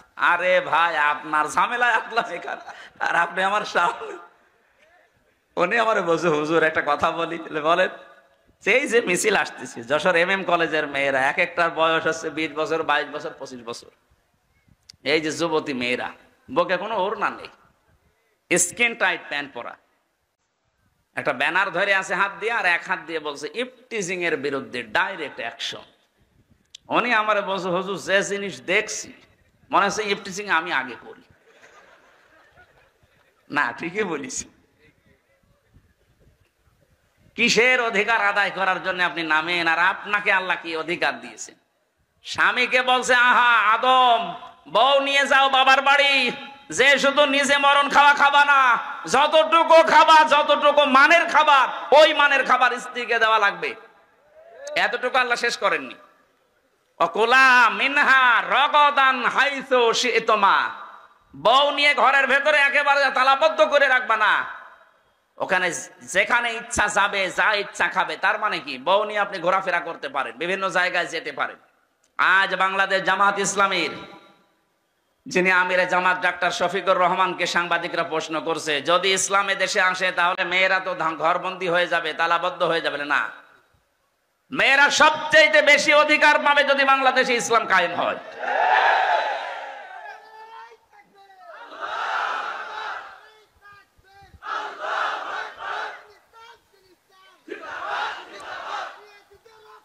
থাকা দেওয়া লাগবে।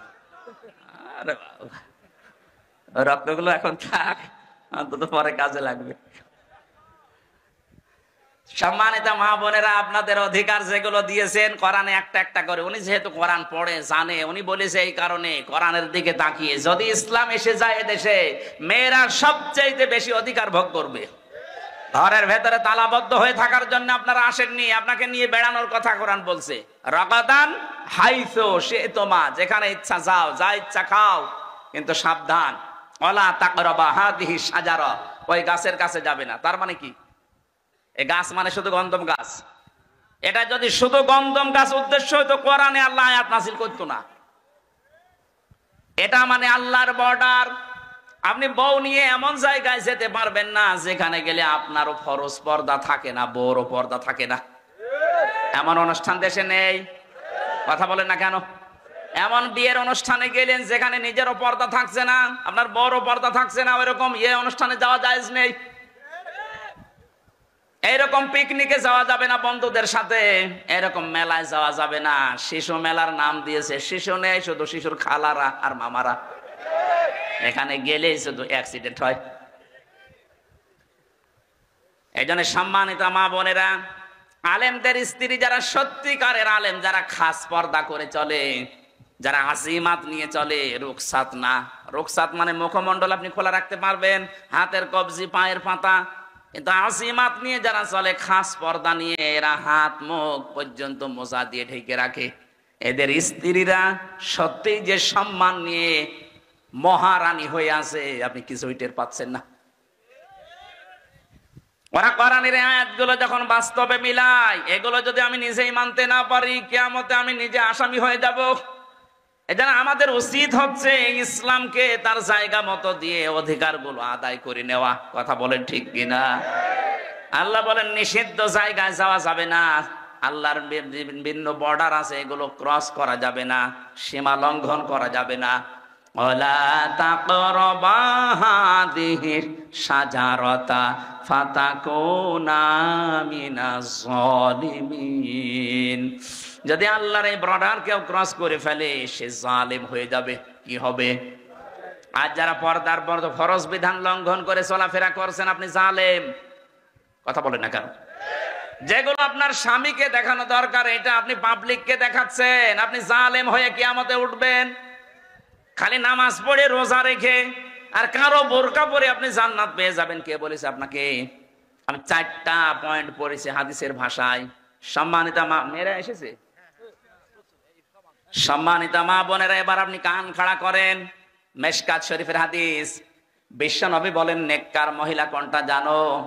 অনেকে বলছে নামাজ পড়ে, রোজা রাখে, কালো বোরকা পরে। নবী বললেন না, ওই মহিলাটাই নেককার। ইযা নাযারা ইলাইহা সাররাতুহু, যার দিকে তার স্বামী বাইরে থেকে এসে যখন তাকাবে, তখন স্বামীকে আনন্দ দেবে। এরকম মহিলা আমার মনে হয় এখন ঘরে ঘরে নেই। নেই বলে তো আমরা পরকীয়া প্রেম করি। বলছো ঠিক, তার মানে ও চালাচ্ছে কাজ। আলহামদুলিল্লাহ, ভালো। সম্মানিত মা বোনেরা, দেখেন এতগুলো মানুষ বসে আছে আমরা, আর আপনার স্বামী বলে ফেললো ঠিক, তার মানে আপনি ওই রকম কিছু করেন না।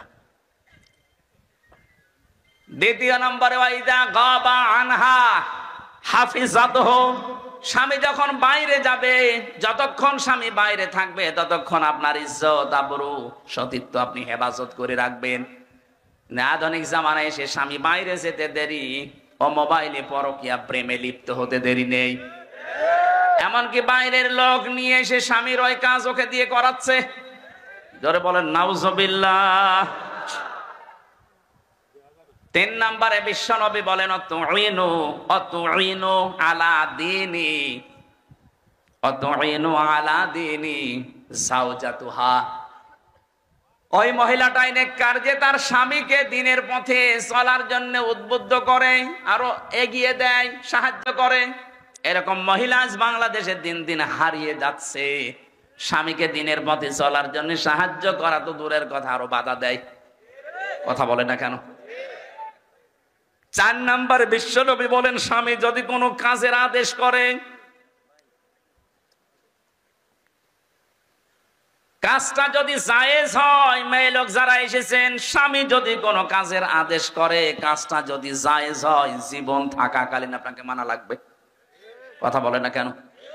আমি স্বামী, এখানে যত স্বামী বসে আছে, প্রত্যেকটা স্বামী আমরা চাই, আমরা পছন্দ করি বিয়ের পরে যেন আমাদের মা বাবা আমাদের সাথে থাকে।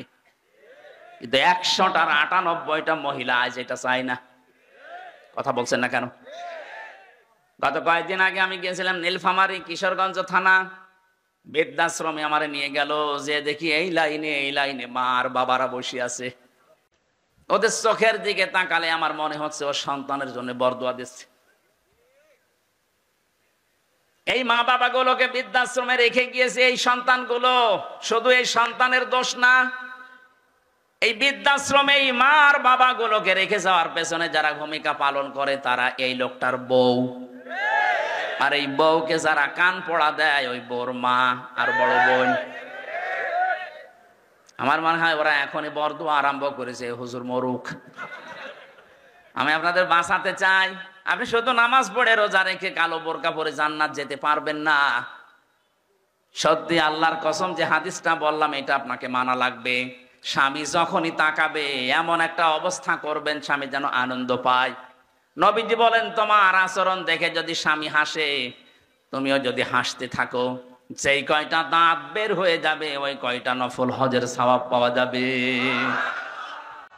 সুবহানাল্লাহ। তো জোরে বললে দেখবেন বাড়ি যে দাঁত কেলিয়ে পড়ি আছে। কি গো হুজুর যে বলে দিল, যতগুলো দাঁত দেখতো অতগুলো সওয়াব। এখন আর বন্ধই হচ্ছে না মুখ।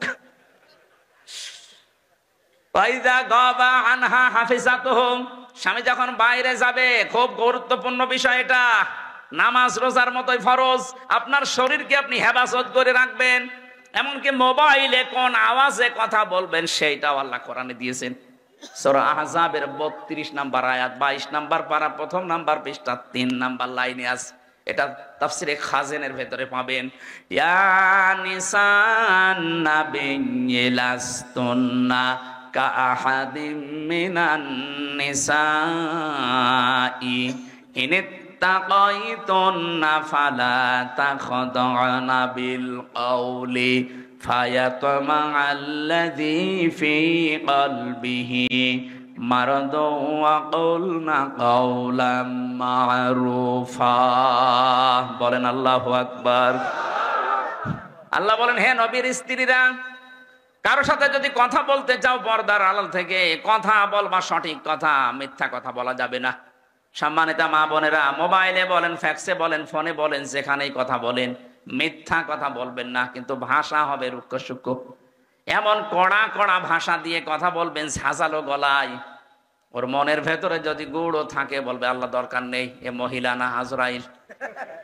আর যদি আপনি শাবনুরের কণ্ঠ দিয়ে বলেন আসসালামু আলাইকুম বিয়ান সাহেব, বিয়া সাহেব বলে না, ওর মনের ভেতরে যদি দুর্বিসন্ধি থাকে, খারাপ অন্তরের মানুষ হয়, ওকে শয়তান ধোঁকা দেবে আর চিন্তা করবে কাজ হচ্ছে।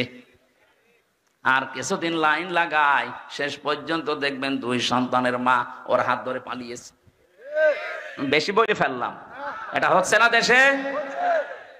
মেয়েদের কণ্ঠ পর্যন্ত পর্দা, কিভাবে কথা বলবে। এই জন্য আমার এই মোবাইলে মহিলা কণ্ঠ যদি কোনো জায়গা থেকে কল কেউ দেয় ফতোয়া ধরার জন্য, আমি হোসাইনকে দিয়ে দিই, তো তুই যা করবি কর। হোসাইন এখানে আসে না, ওরা জিজ্ঞাসা করেন, আমি মেয়ে লোকের কণ্ঠ ধরতে চাই না। আর মাসলা মাসাইল জানার দরকার হলে আপনার স্বামীকে দেন, আপনার ছেলেকে দিয়ে বলান, কারণ এটা রেকর্ড হয়। আমি রিমান্ডে যে এটা দেখেছি। আমরা যা মনে করছি এত সহজ না। এই জন্য কথাবার্তারা খুব হিসাব করে বলবেন। টাকলা মোরাদের মতো 6 মিনিট 29 সেকেন্ড যে ফাঁস হয়ে যাবে, মন্ত্রিত্ব চলে যাবে। তাও তো অডিও ফাঁস হয়েছে, আর যেগুলোর ভিডিও ফাঁস হচ্ছে এদেরকে আমার মনে হয় জবাই করা দরকার। শয়তান 80-85 বছর বয়স, আর ওর নাকি ঘুম পাড়ানো লাগে। আমি নিচে নামলাম না, এ মানুষের ভেতরে পড়ে, আর এরা বলে দেশ চালাতে। এর রাত 12টা-2টা পর্যন্ত ঘুম আসে না, এরে ঘুম পাড়ানো লাগে আল্লাহর ওলিদের দিয়ে। এদের আবার সাক্ষী পাচ্ছে না। আমি গ্রেপ্তার হওয়ার পরে আমার ম্যাডামকে কল দিয়েছে মাওলানা আমিরুল ইসলাম বেলালী সাতক্ষীরা। ওই কলের রেকর্ড দেখে আমারে পরের দিন রিমান্ডে শোনাচ্ছে। কি গো, কি আশ্চর্য! এই জন্য কথা কারোর সাথে বললে, বিশেষ করে এই যে মোবাইল নাম্বারে, এই মোবাইল নাম্বারে কথা বলা আর গোয়েন্দাদের সামনে কথা বলা সমান। হোয়াটসঅ্যাপটা এখনো আছে, কিন্তু এখন আর নিরাপদ নেই, এটা এখন ওদের আন্ডারে চলে গেছে। খুব হিসাব নিকাশ করে চলবেন ভাই।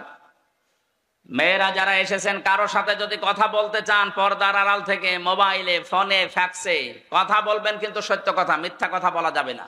কিন্তু ভাষা হবে রুক্ষ সূক্ষ্ম, ভাষা হবে কি?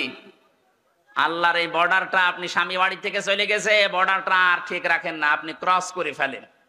অথচ আপনার হেফাজত করার দরকার ছিল আপনার কণ্ঠ, আপনার শরীর, আপনার সতীত্ব, এমনকি আপনার সন্তান যেটা আছে, স্বামীর সন্তান, ওইটা আপনার স্বামীর সম্পদ, সব আপনি হেফাজত করে রাখবেন, আপনি দায়িত্বশীল। 3 নম্বরে আপনি সাহায্য করবেন স্বামীকে দ্বীনের উপরে চলার জন্য। তাহলে হযরতে রহিমার সাথে আপনি কিয়ামতে জান্নাত পাবেন। হযরতে খাদিজাতুল কুবরা, তাকে আল্লাহ সালাম পাঠিয়েছিলেন এই কারণে, তার জীবনের সবকিছু তার স্বামীকে সাহায্য করার জন্য তিনি দিয়েছিলেন। আর আমরা এমন বউ পেয়েছি, ওর 15 ভরি স্বর্ণ আছে, আপনি ক্যান্সারে মরে যাবেন, 1 ভরি বিক্রি করতে বলেন, বলে না তুমি মরে যাও, দরকার আরেকটা বিয়ে করবো, তাও বেচতে রাজি না। এই জিনিস নিয়ে আমরা সংসার করছি। 4 নম্বরে, স্বামী যেটা চাই ওটা যদি জায়েজ হয়, আপনার জীবন থাক আর যাক, ওটা মানা লাগবে।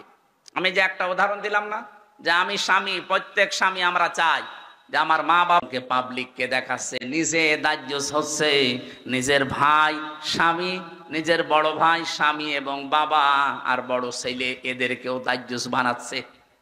একটা মহিলা যদি বেপরদা হওয়ার কারণে জাহান্নামী হয়ে যায়, নবীজি বলেন কমপক্ষে 4 জন মানুষকেও জাহান্নামে নিয়ে যাবে। বলেন নাউজুবিল্লাহ। তার বড় তার বাবাকে নেবে, তার স্বামীকে নেবে, তার বড় ভাইকে নেবে, তার বড় ছেলেকে নেবে। চিন্তা করে দেখেন তো, আমরা যারা ইবাদত বন্দেগী কিছু না কিছু করে বগল বাজাচ্ছি যে জান্নাত আমি পাবো না, পাবে কে? আপনার মেয়ে বেপরদা চলছে, আপনার বেটার বউ বেপরদা চলছে, আপনার মা বেপরদায় চলছে। আল্লাহর এই বর্ডার গুলো আমরা যেন ক্রস না করি। বলেন আমিন। আল্লাহ রাব্বুল আলামিন বলেন, এই যে এইভাবে করে আমি তোমাদেরকে বানালাম, বানানোর পরে তোমাদের সম্মান বৃদ্ধি করার জন্য ফেরেশতাদের মাধ্যমে সেজদা দেওয়ালাম, দুনিয়াতে নিয়ে আসলাম। এই পৃথিবীর বেজে নিয়ে আসার যে সিস্টেম গুলো কোরআনে কারিমে হাজার হাজার কথা, তাফসিরে আমার জানা আছে। রাত গভীর হয়ে যাচ্ছে আর আমার শরীরও পারছে না, জ্বর ছিল আজকে, এই জন্য কেমন লাগছে। এরপরে দুনিয়ার 2 নম্বর আয়াতে আল্লাহ দুনিয়া সম্পর্কে কিছু দিয়েছেন, অফিহা নুঈদুকুম, এই মাটির ভেতরে তোমাকে আবার রেখে গেলাম কিছুদিন দুনিয়ায় ঘোরাফেরা করিয়ে, আমিনহা নুখরিজুকুম, এখান থেকেই তোমাকে তোলা হবে, তারাতান উখরা, আবার আরেকবার। সুতরাং আরেকবার যে আল্লাহর সামনে আমাদের এই শরীর নিয়ে দাঁড়ানো লাগবে, কোনো সন্দেহ নেই, এটা কোরআনের কথা। ওখানে যেন দাঁড়াতে পারি আর নিজেদের জীবনের হিসাব যেন মিলাতে পারি, সেই জন্য এখনই সতর্ক হন। এই কবরে যাওয়ার আগে ওখানকার সামানা দুনিয়া থেকে জোগাড় করার চেষ্টা করেন এখন থেকেই। আমি সহ যারা এসেছি প্রত্যেককে কবরে যাওয়ার আগে সামানা নেওয়ার তৌফিক দেন। বলেন আমিন। এখানে যারা আছে 100 বছর পর এখানে একটা মানুষও থাকবে না, সব মানুষ ওই জায়গায় যাবে। এই জমিন চাষ করবে তখন নতুন মানুষ। সুতরাং আমরা একটা মুসাফির। আমরা কি দুনিয়াতে জীবনযাপন মুসাফিরের মতোই করা দরকার, যেহেতু এটা একটা ধোকার জায়গা। তো আমাল হায়াতুদ দুনিয়া ইল্লা মাতাউল গুরুর, পৃথিবীর জমিন ধোকা। কে বলছেন বলেন তো? এখান থেকে 200 বছর পরে এই মুরব্বী যদি এখন ওনার যে বাড়ি আছে ওখানে যদি 200 বছর পরে এসে বলে বাড়ি আমার, ওখানে যারা বাস করবে ও ঢুকতে দেবে? কিসের মুরব্বী আপনি? বলেন উনি এই বাড়ির জন্য কত কিছু করেছে দুনিয়ায়, অথচ তারই মাত্র 200 বছর পরে আর ঢুকতে দিচ্ছে না। এইটাই বাস্তবতা। এটাই কি 200 বছর আগে যে লোকটা বিদায় নিয়েছে, আমি যে বাড়িতে থাকি এই বাড়ির মালিক সেই লোকটাই ছিল, সে এখন আসলে আমি উঠতে দেব? কি অবস্থা দেখেন তো দুনিয়ার। এজন্য একটু খেয়াল করে শুনবেন, কোরআনে কারিমের এটা পুরাটা যেন ইবাদত হিসাবে আল্লাহ কবুল করে নেন। যারা আমরা এখানে এসেছি কোরআনে কারিমের কথা শোনার জন্য, সূরা আনআমের 44 নম্বর আয়াত আমি পড়লাম যে ফালাম্মা নাসু মা যুকিরু বিহি, যখন তারা আমি আল্লাহর ঘোষণা ভুলে গেল, ফাতাহনা আলাইহিম আবওয়াবা কুল্লা শাইইন, তাদেরকে যত নিয়ামতের দরজা সব খুলে দিলাম তাদের উপরে। বাবের বহু বচন আবওয়াব, ফাতাহনা এক আলিফটা আনাসি, এর ফাইল বা কর্তা সরাসরি আল্লাহ নিজে। তাহলে আল্লাহর আইন যারা ভুলে যায়, আল্লাহর নিয়ম নীতি মনে রাখে না, তাদের উপরে রহমত বরকতের দরজা খুলে দেয় কে? কেন দেয়? ভালোবেসে না। আল্লাহ পাক বলেন কেন দেয় জানো? ইন্নামা নুমলি লাহুম লিয়াজদাদু ইসমা, আমি চাই যে ওই মানুষগুলো ওদের পাপের বোঝা যেন দুনিয়ায় পরিপূর্ণ করে নেয়। আরে 15.5 বছরে যারা ছিল তারা তাই করিস। একটা অপরাধের কথা বলেন যে এটাই 15.5 বছরে হয়নি, বলেন। সব হয়েছে। একেবারে ছোট থেকে বড় যত অপরাধ দুনিয়ায় হতে পারে, ছোট অপরাধ মানুষকে গালি দেওয়া, বড় অপরাধ আয়না ঘর। মানবতার সাথে কত বড় একটা কৌতুক ছিল, অথচ তারা আজ মানবতার ফেরিওয়ালা নাম নিচ্ছে, মানবতার পক্ষে কথা বলছে। যারা আয়না ঘর বানাতে পারে এর সাথে যারা জড়িত, তাদের মুখে মানবতার কথা মানায় না। আমি নিজে যেহেতু ছিলাম, আমি নিজে দেখেছি কত মানুষকে এই 2 বছর 5 বছর 7 বছর 10 বছর না 14 বছরের মানুষ আমি পেয়েছি, এত বড় বড় নখ হয়ে গেছে, চুল দাড়ি গোপ মনে হচ্ছে জঙ্গল থেকে বেরিয়ে আসছে। এই বড় বড় নখ দিয়ে খুশিয়ে খুশিয়ে দেওয়ালের সাথে লিখে রেখেছে মোবাইল নাম্বার, ছোট ছোট লিখা, ভাই যদি বাইরে যেতে পারেন কেউ অন্তত এই নাম্বারে জানাবেন যে আমি বেশি আছি। আমি আজ 14 বছর আছি। আপনি মানুষ? হ্যাঁ, আপনি মানবতার কথা বলেন। নাম দিয়েছে মানবতার মানুষ কন্যা। কিসের কন্যা আপনি? এইটার সাথে যারা জড়িত ছিল, আমার যতটুকু কোরআন হাদিস পড়ার পরে জ্ঞান আর বিবেকে যা বলে, এদেরকে আল্লাহ জীবনেও মাফ করার কথা না। এদেশের 18 কোটি মানুষকেও যদি আয়না ঘরের সাথে জড়িত যারা তাদের মাফ করে দেয়, অন্তত ব্যারিস্টার আরমানের বউ মাফ করবে না। কি ভয়ঙ্কর দৃশ্যগুলো ভেতরে। যারা দায়িত্ব পালন করতো, ওরা বাড়ি যেয়ে ওরা স্ত্রীর কাছে থাকতো কি করে? ওরা ঘুমাতো কি করে? ওখানে তো দায়িত্ব ছিল, 8 ঘন্টা পর পরে ডিউটি পাল্টাতো। এরা বাইরে এসে আপনাদের সাথে তো স্বাভাবিক জীবনযাপন করতো কি করে? আমি এই কয়দিনে আমার মাজার এই যে পেছনের হাড় পর্যন্ত ব্যথা হয়ে গেছে। মুফতি ফখরুল ভাই আমার সাথে ছিল, ওনার এই যে পায়ের ভেতর দিয়ে হাত দিয়ে এই সামনে যে লোহার ব্যারিকেড, ওর সাথে হাত লাগিয়ে তালা লাগিয়ে দেয়। 1.5-2 মিনিট সময় দেয় টয়লেট করার জন্য, 24 ঘন্টার ভেতরে একবার। সকালে কয়টা পচা ছোলা দিয়ে যায়, দুপুরে এমন খাবার দিয়েছে মনে হচ্ছে কেউ মাখিয়ে ফেলে দিয়েছে সেইটা।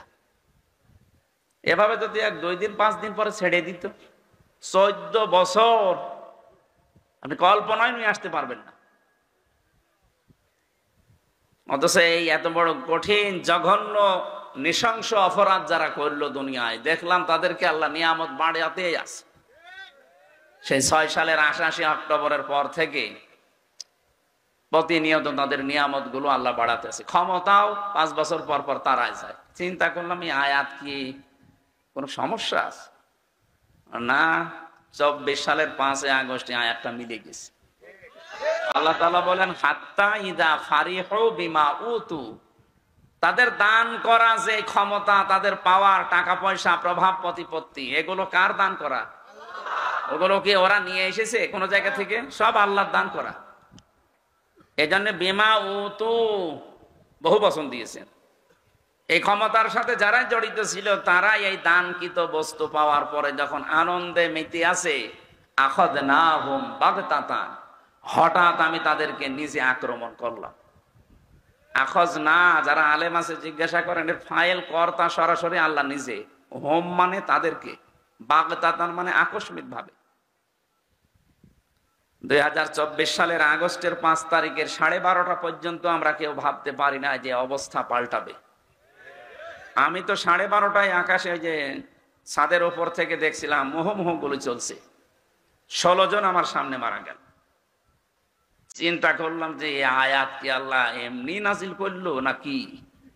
না, আখাযনাহুম বাগতাতান, 1:30টার ভেতরে আল্লাহ বলেন আমি তাদেরকে ধরেছি। এমন ভাবে ওদেরও কল্পনা ছিল না।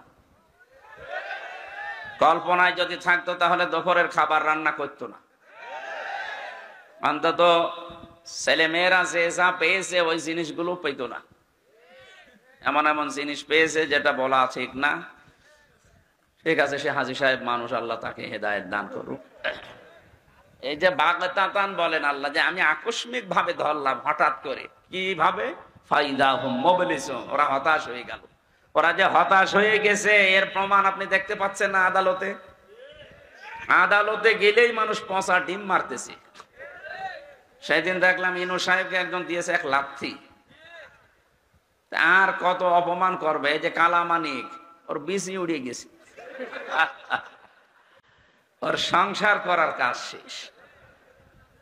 জীবনে বহু সংসার জীবনে মানুষের নষ্ট করেছে মিথ্যা মামলা দিয়ে, মিথ্যা রায় দিয়ে। আল্লাহ জীবনের মতো ওর সংসার দুনিয়ায় শেষ, আর আখেরাতে ওর কোনো সংসার নেই, কারণ আগুনে পুড়তে থাকবে। যারা ন্যায় বিচারের জায়গায় বসে অবিচার করে ওরা মরলেই জাহান্নামে।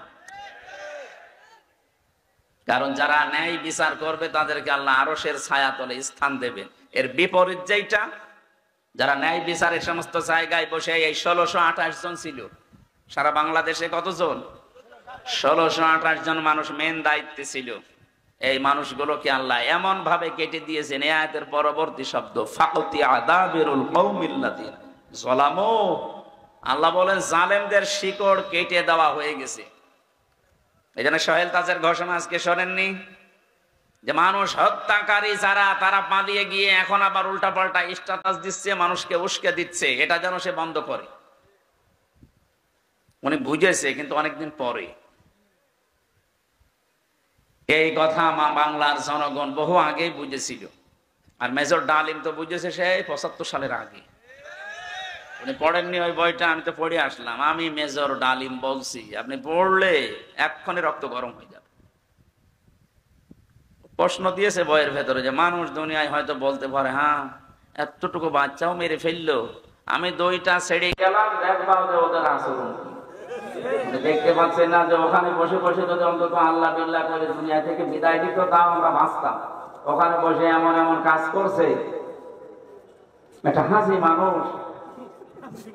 এই যে 4-5 দিন আর যেটা করছে আপনি দেখতে পাচ্ছেন, ও বিশ্বের বিভিন্ন মোড়লদেরকে এখন আকর্ষণ করার জন্য এই কথা জানাচ্ছে যে আমি নির্বাচিত ছিলাম, আমাকে উৎখাত করা হয়েছে। এটা তাহা মিথ্যা কথা। আপনি যে নির্বাচিত ছিলেন এই কথা শয়তানও বিশ্বাস করছে। অন্তত 15.5 বছরে কোন নির্বাচন দেশে হয়েছে আপনার বিশ্বাস হয়? নির্বাচনের আগে 154 জন ঘোষণা দিয়ে দিচ্ছে। কিসের নির্বাচিত? কারণ নির্বাচিত হওয়া লাগে যে পদ্ধতিতে, তার নাম নির্বাচন। তার নাম কি? আল্লাহ নিজে কোরআনে কারিমে সূরা হজ 78 নম্বর আয়াতে ঘোষণা দিয়েছেন, ওয়াজতাবাকুম ওমা জাআলা আলাইকুম ফিদ-দীনি মিন হারাজ। আল্লাহ বলেন আমি নির্বাচিত করি। তাহলে নির্বাচিত করার দায়িত্ব কার? কোন পদ্ধতিতে নির্বাচন? বলেন বলেন। তাহলে নির্বাচনের পদ্ধতিতে আল্লাহ নির্বাচন করে। এখন প্রশ্ন আসতে পারে, আমরাও নির্বাচন। কোটি কোটি উম্মত দুনিয়ায় ছিল, আল্লাহ সবাইকে মুহাম্মদুর রাসূলুল্লাহর উম্মত বানায়নি। দয়া করে আমাদেরকে নির্বাচিত করে করে নবীর উম্মত বানিয়েছে। সুবহানাল্লাহ বলতে পারেন না? এমনকি এই এলাকায়, এই আশুলিয়া ধামরা এলাকায় মিলে বহু মানুষ ছিল, সবাইকে আল্লাহ কোরআন শোনার জন্য ময়দানে নিয়ে আসেন। কথা বলেন না কেন? আমাদেরকে আল্লাহ নির্বাচিত করে নিয়ে আসলে, সুতরাং নির্বাচনের মাধ্যমে নির্বাচিত হওয়া লাগে। এই পদ্ধতি আপনি পাল্টিয়ে ফেলেছিলেন। তাম দুনিয়া জানে যে এদেশে 15 বছরে কোনো নির্বাচন হয়নি। সুতরাং এটা মিথ্যা কথা বলা বন্ধ করবেন। আপনি একটা হাজি মানুষ, আর হাজির মুখে কথা মানায় না। আপনার ছেলে বা আপনার মেয়ে তারা তো হজ করেন, তাদের মুখে সত্য মিথ্যা বাঁধবে না। তো হাজি মানুষের কথা বললে তো আমরা হাজি সাহেব, তো এই জন্য আমাদেরও একটু বিবেকে বাধা দিচ্ছে যে কি করে আসলাম আল্লাহর ঘর দেখি, আরে কি বলে। এই জন্য জালেমদের শিকড় কেটে দিয়েছে হামজা না আল্লাহ? আল্লাহ যখন নিজেই কেটে দিয়েছে, সুতরাং এখন যারা বিভিন্ন কায়দা স্ট্যাটাস দিয়ে একটু উৎসাহ পাওয়ার চেষ্টায় আছেন, দেখি নাড়াচাড়া দিয়ে কিছু হয় কিনা। হবে না, কারণ এদের শিকড় আল্লাহ কেটে দিয়েছে।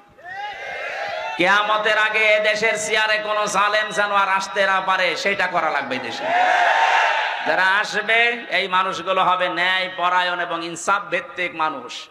কোন জালেমকে আমরা দেখতে চাই না সামনে, ইনশাআল্লাহ। আমি জেলে বসে বসে কয়েকটা বই টুকেছিলাম। এই সমস্ত বইগুলো এখন আমি লিখেছি, পরবর্তীতে আমার গাড়িতে আছে, শিক্ষিত মানুষরা নিয়ে যাবেন, কাজে লাগবে। মেয়েদের বই আছে কয়েকটা, আর পুরুষের আছে। আল্লাহ আমাদের আমল করার তৌফিক দিন, আল্লাহুম্মা আমিন। লা ইলাহা ইল্লা আনতা সুবহানাকা ইন্নী কুনতু মিনাজ জালিমিন। রব্বুল আলামিন ঢাকা জেলার সাভার, আশুলিয়া, নয়ারহাট, সিন্দুরিয়া কবরস্থানের পাশে বসে কোরআনে কারিমের কথা গভীর রাত পর্যন্ত আমরা শুনেছি। যতটুকু শুনলাম আল্লাহ